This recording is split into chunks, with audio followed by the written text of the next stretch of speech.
नमस्कार दोस्तों, मैं आपका अपना रजनीश गुप्ता, एस्ट्रोलॉजर, कुंडली विशेषज्ञ। तो आज बात करेंगे मिथुन राशि फरवरी मंथ के बारे में। 2024 में मिथुन राशि फरवरी मंथ में कैसा रहने वाली है। तो जनरली लोगों के मन में बहुत सारे क्वेश्चंस होते हैं कि हम अपने भाग्यांश को, अपने भाग्य को देखें तो क्या होगा, क्या नहीं होगा। लेकिन क्या होता है कि जनरली प्लेनेट की जो स्थितियां हैं, उसे गोचर बोला जाता है। जब एक प्लेनेट दूसरी राशि के अंदर एंटर करता है तो उस स्थिति को गोचर बोला जाता है। तो हमारे अगर आप देखेंगे तो ये हमारी काल पुरुष की कुंडली है, जिसके अंदर ये पत्रिका बनी हुई है, जिसके अंदर 12 भाव होते हैं। अलग अलग भाव का अलग अलग रोल होता है। जैसे कि अगर प्रथम भाव का देखूं तो प्रथम भाव हमारा खुद का अस्तित्व है, कहीं ना कहीं। सेकंड भाव देखूं तो हमारा कम्युनिकेशन और फाइनेंस सेक्टर को सपोर्ट करता है। थर्ड भाव को देखूं हमारे उत्साह को और हमारी कहीं ना कहीं हमारे आत्मविश्वास को, हमारी मित्रता को सपोर्ट करता है, छोटे भाई बहनों को प्रेजेंट करता है। अगर मैं चौथे भाव की बात करूं तो चौथे भाव जो है हमारी माता से रिलेटेड सुखों को, हमारी प्रॉपर्टी सुख, हमारा वाहन सुख को कहीं ना कहीं सपोर्ट करता है। पांचवे की बात करूं तो पांचवा जो है हमारे संतान सुख को, हमारे स्पाउस के साथ रिलेशंस को कहीं ना कहीं डिनोट, प्रेम को रिप्रेजेंट करता है। अगर मैं बात करूं छठे स्थान को तो छठा स्थान जो हमारे रोग और ऋण को रिप्रेजेंट करता है। सातवें स्थान की बात करूं तो कहीं ना कहीं हमारे स्पाउस को रिप्रेजेंट करता है। साथ ही अष्टम भाव की अगर मैं बात करूं तो अष्टम भाव हमारा जो है कहीं ना कहीं रोग को रिप्रेजेंट करता है, क्योंकि गुण विद्याओं को रिप्रेजेंट करता है। जो भी ज्योतिष सीखता है, गुण विद्याएं होती हैं, जो कि अलग तरह की विद्याएं होती है, प्राविज्ञान जिसको बोलते हैं, वो कहीं ना गुप्त चीजों को 8 रिप्रेजेंट करता है। 9 जो है हमारा भविष्य को रिप्रेजेंट करता है। 10 हमारा जो है कार्य क्षेत्र को रिप्रेजेंट करता है। 11 भाव जो है वो हमारे लाभ स्थान को रिप्रेजेंट करता है। हमारा 12वां स्थान जो मोक्ष को रिप्रेजेंट करता है। तो कहीं ना कहीं जैसे जैसे गोचर एक दूसरे की राशि के अंदर जाता है तो वो उसके हिसाब से हम आपको रीड करके ये बता पाते हैं कि आपको उस मंथ के अंदर कैसा फल मिलने वाला है।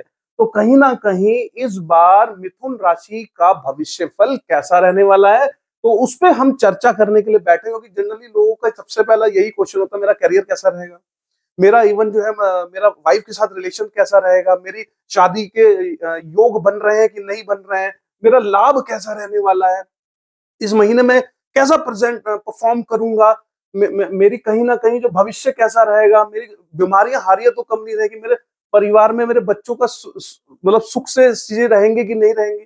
तो ये सारी चीजें घटती हैं, लेकिन कहीं ना कहीं ऊपर नीचे चीजें चलती रहती हैं। तो उसी की विवेचना के लिए हम लोग बैठे हैं और मेरी कोशिश हमेशा यही रहती है कि मैं आपको सही चीजें कहीं ना कहीं बता सकूं। तो इसमें अगर हम बात करें फरवरी के अंदर तो गुरु आपको देखो सपोर्ट कर रहा है 1 2 3 4 5। कहीं ना कहीं छोटे भाई बहनों के साथ में गुरु आपको बहुत अच्छे से सपोर्ट कर रहा है। छोटे भाई बहनों से आपको बहुत प्यार मिलेगा, आपके अंदर उत्साह रहेगा। 5 6 7 कहीं ना कहीं आपके स्पाउस के साथ में आपके रिलेशंस बहुत फरवरी में अच्छे रहने वाले हैं। आपके रिलेशनशिप बहुत अच्छे रहेगी। आपके जो जो एजुकेशन से रिलेटेड लोग हैं वो अपने एजुकेशन में काफी अच्छी परफॉर्मेंस देने वाले हैं। 8 9 10 कहीं ना कहीं स्पाउस के साथ भी आपके बहुत अच्छे तालमेल यहाँ पे गुरु महाराज आपके साथ में कर रहे हैं। साथ ही साथ अगर मैं बात करूं बुध और शुक्र, अगर हम मिथुन राशि के बारे में बात करें तो बुध राशि जो है, बुध की बात करूं तो 1 फरवरी से लेके 20 फरवरी के बीच में वो इस स्थिति में यहाँ पे रहने वाला है। तो कहीं ना कहीं बुध प्लेनेट आपकी विजडम का कारक है और आपको देख रहा है तो आपके स्वास्थ्य को अच्छा करने का कार्य करेगा। साथ ही साथ ये उसकी स्वराशि है, तो इस राशि में देखने से आपके स्वास्थ्य में विजडम आएगी। आपको विजडम देगा कि किस तरीके से अपने स्वास्थ्य को करेक्ट किया जाए। समय समय पे हमें क्या भोजन करना चाहिए, हमें क्या व्यवसाय, हमें क्या व्यायाम करना चाहिए, और हमारे शरीर में कोई रोग ना उत्पन्न हो उसके लिए हमें क्या डिसीजन लेना चाहिए। साथ ही साथ शुक्र जो है, आप देखेंगे कि शुक्र जो है 12 फरवरी तक वो 7वें भाव में यहाँ पे बैठा हुआ है। तो 12 फरवरी तक आपके जीवन में खूब कंफर्ट जोन बना रहेगा। लेकिन जैसे ही 12 फरवरी के बाद से वो यहाँ पे प्रस्थान करेगा तो थोड़ा सा कंफर्ट जोन में थोड़ी कमी आने के चांसेस यहाँ पे आपके बनते हुए नजर आ रहे हैं।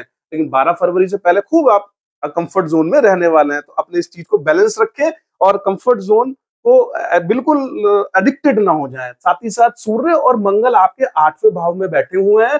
तो सूर्य और मंगल 8वें भाव में बैठने से क्या करेंगे, कि वो थोड़ा सा आपके साथ में गहमा गहमी, मतलब इवन क्या होता है कि ये गुण विद्याओं का है तो कहीं ना कहीं रोग चीजें होने के चांसेस थोड़े से बने रहेंगे, लेकिन आप अपने विवेक से, अपनी बुद्धिमत्ता से, अपने खान पीन में, अपने व्यायाम से उन रोगों को थोड़ा सा आप दूर वहां पे कर पाएंगे। हाँ, थोड़ा सा आपके कार्य क्षेत्र में मेहनत की अधिकता रहेगी, और कहीं ना कहीं ऐसा भी आपको कई बार महसूस होगा कि आप जो मेहनत कर रहे हैं अपने कार्य क्षेत्र में वो बहुत कम है, या बहुत कंफ्यूजन क्रिएट्स आपको लगेगा, लेकिन ऐसा होगा नहीं, क्योंकि राहु और केतु का एक एक्सेस यहाँ पे क्रिएट हो रहा है। तो आपके कार्य क्षेत्र में आप थोड़ी मेहनत करें और उसे रेगुलर आराम से मॉनिटर करते हुए अपनी मेहनत को रेगुलर रखें।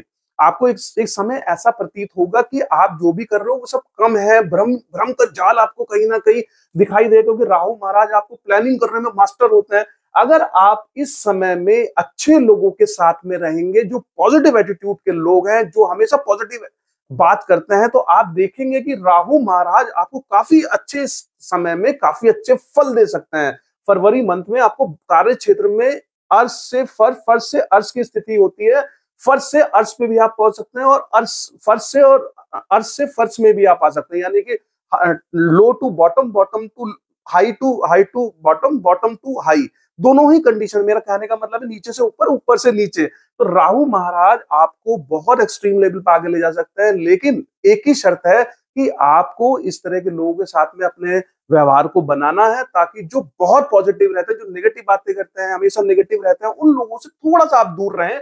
तो आप इस कार्य क्षेत्र में देखेंगे मेहनत के साथ साथ सही डायरेक्शन में आप काम करेंगे, तो शनि महाराज आपको डेफिनेटली फल देंगे, क्योंकि शनि एक ऐसा प्लेनेट है जो मेहनत को हमेशा अप्रिशिएट करता है। तो थोड़ी सी मेहनत करें, कंफ्यूजन में ना रहें, लोगों के उसमें ना जाए कि मतलब लोग क्या कह रहे हैं, वो ऐसा जॉब छोड़ दे, फलाना कर दे। इस कार्य क्षेत्र में आपको कोई जरूरत नहीं है जॉब छोड़ने, थोड़ी सी मेहनत करें, पॉजिटिव एनवायरनमेंट में रहें, अच्छे अच्छे अपने एनवायरनमेंट को, अपने घर को एक पॉजिटिविटी के अंदर कहीं ना कहीं रखें, पॉजिटिव माइंड अपना रखें, अच्छी अच्छी बुक्स पढ़ें, अच्छे अच्छे आर्टिकल्स को पढ़ें, कहीं ना कहीं व्यायाम करें। क्योंकि कई बार क्या होता है कि हमारे शरीर से जब ऊर्जा नहीं निकलती है तो कई बार हम नेगेटिविटी की तरफ चले जाते हैं, अरे कुछ भी नहीं हो रहा है, हो सब कुछ रहा है, लेकिन हमें ऐसा फील होता है, हमें ऐसा प्रतीत होता है कि हमारे कार्य क्षेत्र में बहुत स्लो चल रहा है, लेकिन स्लो होता नहीं है, सब कुछ सही चल रहा होता है, हमें भ्रम की जाल में रहते हैं। तो कोशिश करें पॉजिटिव एटीट्यूड के लोगों के साथ आप इस महीने रहें, आप देखेंगे आपके रिजल्ट इतने बेहतरीन आपको मिलेंगे, क्योंकि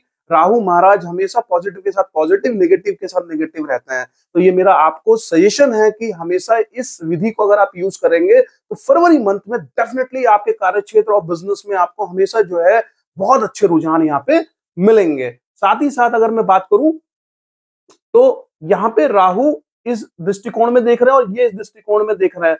तो अगर किसी प्लेनेट, अगर कोई प्लेनेट यहाँ पे नहीं होता तो उस कंडीशन में आपके कार्य में आप बहुत ज्यादा मेहनत नहीं करते, लेकिन यहाँ पे राहु महाराज बैठे तो आप अपने कार्य में मेहनत भी करेंगे। किसी प्लेनेट का इस स्थान में ना होना यानी एफर्ट्स का कम होना, लेकिन यहाँ पे कोई प्लेनेट अगर बैठा हुआ तो दैट मींस कि आप मेहनत से पीछे नहीं हट रहे हो, लेकिन आप भ्रम का जाल थोड़ा सा ऊपर नीचे होने के चांसेस यहाँ पे रहेंगे।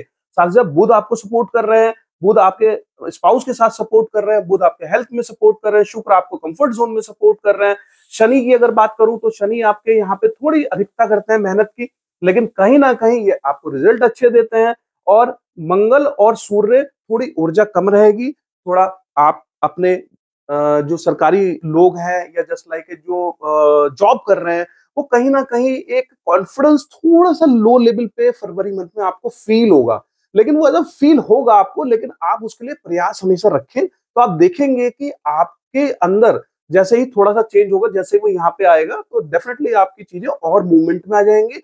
इस दौरान आपको थोड़ा सजग रहना है, कहीं ना कहीं आपको जो है अपने पोटेंशियल को यूज करना है। अगर आप अपने उस पोटेंशियल को यूज करेंगे जो आपके अंदर है एबिलिटी आपकी, क्योंकि मिथुन राशि वाले जो लोग हैं वो काफी इंटेलिजेंट होते हैं, क्योंकि मिथुन राशि जो है वो अल्टीमेटली बुध के अधिपत्य में आती है और बुध जो है वो विजडम का कारक है। तो इस समय में आप जो है अपनी बुद्धिमत्ता का यूज करें और इस समय को थोड़ा सा निकालें, और आप देखेंगे कि इस समय में आपको ये चीज जो है बहुत पॉजिटिव दे सकती है, आपको यूज करना आना चाहिए। Thank you so much. आपको मेरा विवेचना अच्छी लगी हो तो प्लीज इसे लाइक करें, सब्सक्राइब करें और लोगों तक पहुंचाएं। देखिए क्या होता है, जनरली जितने भी प्लेनेट हैं उनकी अपनी अपनी विशेषताएं हैं। जैसे कि शनि की विशेषता क्या है? शनि की विशेषता है चीजों को स्लो करना, लेकिन वो टेस्ट कर रहे होते हैं। अगर आप टेस्ट में पास हो जाते हैं तो आपको रिजल्ट देते हैं। बुध क्या है? बुध कहीं ना कहीं जो बुद्धि के कारक है। शुक्र क्या है? कंफर्ट जोन के कारक है। राहु क्या है? राहु जो है भ्रम क्रिएट करते हैं, लेकिन अगर पॉजिटिव के साथ आप रहोगे तो डेफिनेटली आपको अच्छी चीजें देंगे। केतु क्या है? अध्यात्म की तरफ आपको लेके जाते हैं। गुरु क्या है? गुरु ज्ञान की तरफ आपको लेके जाता है। तो हर प्लेनेट का अपना रोल है। जब वो उस राशि में बैठता है तो कुछ थोड़ा प्लस माइनस करता है, लेकिन आपके अंदर वो पोटेंशियल अगर है तो आप उस पोटेंशियल को उस समय में यूटिलाइज करेंगे और डेफिनेटली आपकी चीजें अच्छी रहेंगी। Please, thank you so much. Like करें, सब्सक्राइब करें और इसे लोगों तक आगे पहुंचाएं। आपका दिन मंगल में रहे। धन्यवाद।